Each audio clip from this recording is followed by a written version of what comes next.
as the entire state really getting ready for what we expect and the state expects to be the most significant winter event, ice event we've seen in more than a decade. That's right, and we are trying to make sure that you are prepared. Our weather impact team working around the clock to make sure that you are prepared, that if this winter storm comes, we are going to be safe. And we've been hearing from different experts around the clock, including our meteorologist. We just heard from GMA giving a presser, really saying that this is going to be a lot different than what we saw last year because of the ice. We're not talking about snow here. There will be snow in some parts, but it's really when that snow melts down, there could be ice, or if there's rain in some parts and that turns into ice. So we do now want to get over to the Georgia Department of Transportation, who has been also working around the clock to prep those roads. And we want to check in now with Natalie Dale to see what all of the hardworking crews out there, Natalie, have been doing so far to make sure that we are prepared for this storm.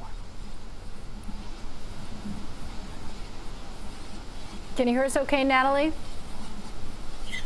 Hi, sorry, it's a little loud in here. We are out at the Brine barn in Forest Park, Georgia, so I'm having a little trouble hearing y'all. But let me just tell you, we know what the questions are and we're ready. We've got about 2 million gallons of brine statewide that we're ready to roll out this evening.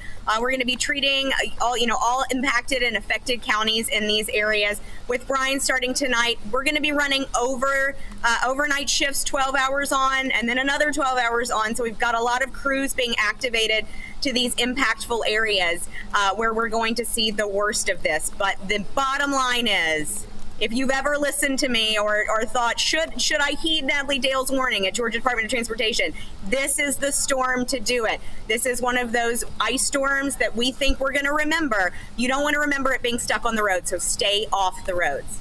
No doubt. We see those huge brine tanks behind you, Natalie. I know that GDOT, the state, we heard Mayor Dickens talk about it. Because of big events that have happened in the past, it really can help us be more prepared this time, but also advancements in equipment and technology that are so different now than 12 years ago. Is that going to be key as those crews are working those 12 on, 12 off shifts?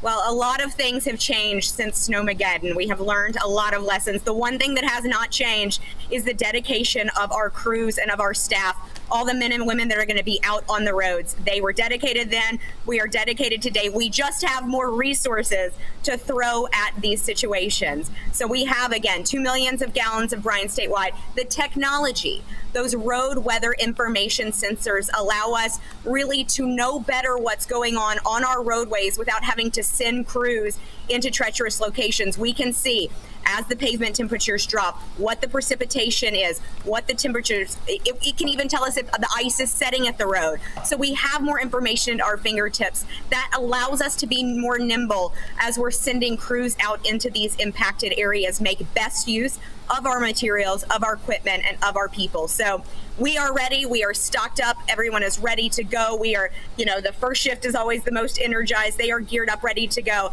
But please do not mistake our preparedness as an invitation to get out on the road anytime before you hear the all clear from us and from GMA officials. Hey, Natalie, it's Chris Holcomb. I hope you can hear me there. I'm curious about the priorities. I know that y'all emphasize first the interstates and the heavily traveled roads. When does it get to the point, and how do y'all make decisions about any of the secondary roads in treating those? So it's a time game. So as we finish treating those interstates, we then move to our secondary routes, which are those state routes. But you'll know that most people don't live on a state route or on an interstate. They live on a neighborhood street. Those are not roads that we are responsible for treating. So sometimes the most precarious situations get you from your driveway to a state route or interstate. So just keep in mind the roads that you're going to travel on are most likely to get to a state route and interstate are localized roads, and localized governments are busy doing their own work, dealing with their own issues. And so, you really need to stay weather aware and road aware about what's going on. And Chris, we've worked very closely with meteorologists. We're on the same National Weather Service chat systems. So we're seeing the same things. And because you're carrying the message as well. This isn't just a road infrastructure issue.